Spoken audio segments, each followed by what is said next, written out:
This is totally trivia.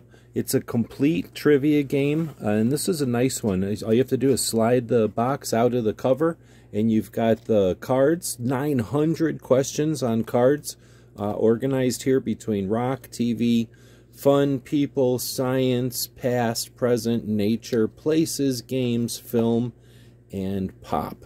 And you can see you've got a dice here. You just grab a card and start playing. This is good for pretty much all ages, 14 and up. Can be used for 2 or more players. It's a really well-made game, and you don't need to be a rocket scientist in order to play.